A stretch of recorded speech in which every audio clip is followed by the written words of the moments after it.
Hey, what's going on, guys? Welcome back to the channel all about real estate. My name is Lewis, and in today's video we are going to be talking about the debt to income ratio and how lenders use it and underwriters view it to help you qualify for a mortgage loan. So if you're new to the channel and you like all things finance, real estate, and investing, please consider smashing that like button and tapping that subscribe button below. Let's go.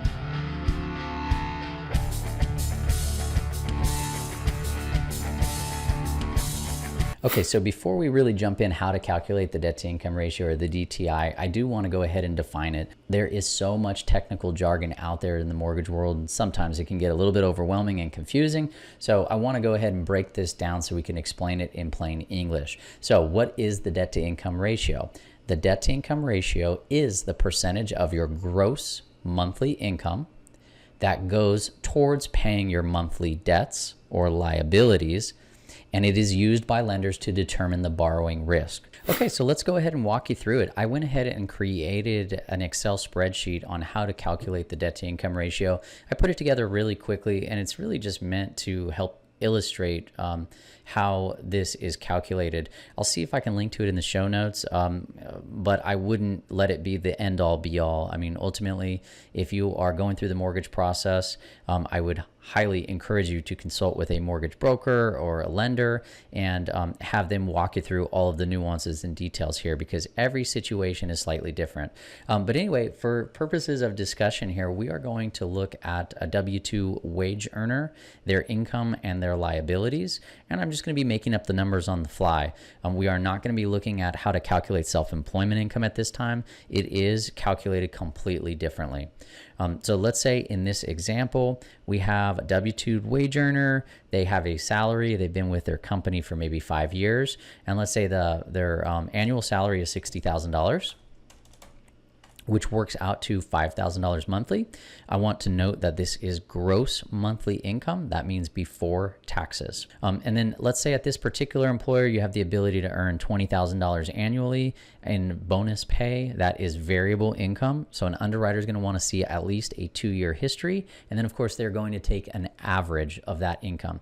But let's just say that this particular employee has done really well. And on average, they earn about $24,000 a year in bonus income. And that's been documented for the last 2 years.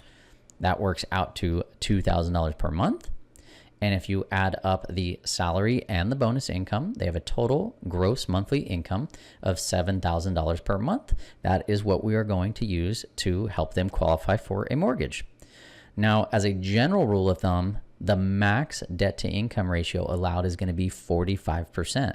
There are various types of mortgage loans out there. As an example, you have conventional government products like VA, FHA, USDA, things like that. All of them have their own overlays and their own requirements. Some of them do allow a higher debt to income ratio, but for purposes of discussion, we're just going to say the max is 45%. It's a conservative way to pre-underwrite a file. And if you are out there trying to buy your first home and you're trying to figure out, hey, how much will I qualify for? Use 45%. It's a good general rule of thumb. And then of course, talk to a mortgage professional. We have to look at not only income, we have to now consider all of your debts or liabilities. So what does an underwriter look at as far as debts and liabilities? They're going to look at anything that shows up on a credit report, which means that things like credit cards, car payments, student loans, any mortgages, any installment payments, things like that. If they show up on a credit report, they are going to use them to calculate your debt to income ratio.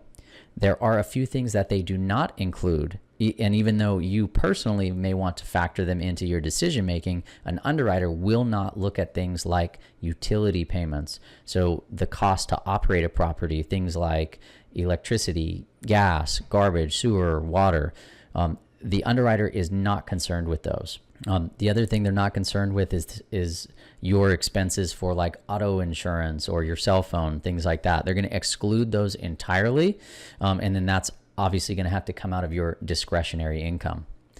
So let's walk through this little example that I have here.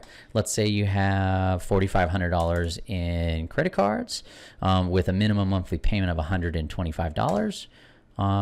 Let's say there's maybe a small car loan for $5,000. and the monthly payment on that is $325. And just as a side note here, I put in the notes that if you have less than 10 months left on an installment loan or a car payment, so long as it's not a lease, doesn't count on a lease, but if you own the car outright and in less than 10 months, that balance will be paid in full, you can actually exclude that monthly payment from your debt ratio. Again, talk to your mortgage lender on that. They'll walk you through the details. Student loans, let's say you have maybe $10,000 in student loans in this example, and they're currently deferred. This is really important. Even though the student loan debt may be deferred and you're not required to make a minimum monthly payment, an underwriter will at minimum require you to debt service that at 0.5% all the way up to 1% depending on the product type. Let's say in this case it's 1%, which would mean that there'd be a minimum monthly payment of $100 per month. Now, as far as mortgages go, in this example, we're just looking at purchasing a primary residence, and let's say the home is going to cost somewhere between, I don't know, let's just say $450,000, and you're going to be putting 5 or 10% down, which means that you'll have a loan amount at, let's say, $415,000. And just so you know, I'm making these numbers up on the fly here, so don't hold me to it. And then let's say with principal, interest, taxes, insurance, there's no HOA, there's no flood insurance requirement, but your total monthly payment on that's going to be, let's say, $2,450. Now what we have to do is add all of these minimum monthly payments up. So you have the credit cards, car payments, the student loans, the mortgage. It gives you a total monthly obligation of $3,000 per month. So now that we know our total monthly obligations are $3,000 per month, we need to go ahead and calculate the DTI. So how do we do that? We take the total debts and liabilities of $3,000 and we divide that by the total amount of monthly income, and it gives us a ratio expressed as a percentage of 43%. In this particular scenario, we know that we can have a max debt to income ratio at 45%, which means that we are close to the max budget here. And if you go back up to the income section, 45% of that $7,000 per month in income works out to $3,150 in total monthly obligations. So we have a little bit of wiggle room here. In this example, like if let's say the mortgage payment was $2,550, we'd still have a 44% debt to income ratio as indicated here. Or let's say, you know, the potential borrower is wanting to have a housing payment somewhere around $2,850 per month. Well, now we know that the debt to income ratio is 49%, which means that we'll have to alter something in order to qualify for that. So we'd have to look at maybe paying off the credit card balance or paying off the car payment. Like if we paid off the car entirely and had a 0 monthly payment, look, in this example, the debt to income ratio would again fall below that 45% range.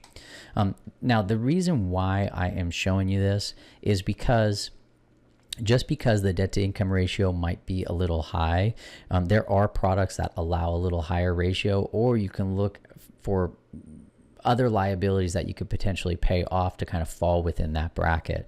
But just as a reminder, I would highly encourage you to consider some of the other monthly expenses that are not counted here as liabilities, like the cost to operate the property with the utilities and stuff like that. Because if you go too high on your debt to income ratio, you'll have less disposable income, especially after you pay all of your taxes. And that could put you in a position where it becomes difficult on a monthly basis to make your mortgage payment. All right, so that is going to do it for today's video. I would love to know what you thought about how I explained this. That spreadsheet, I just created it on the fly.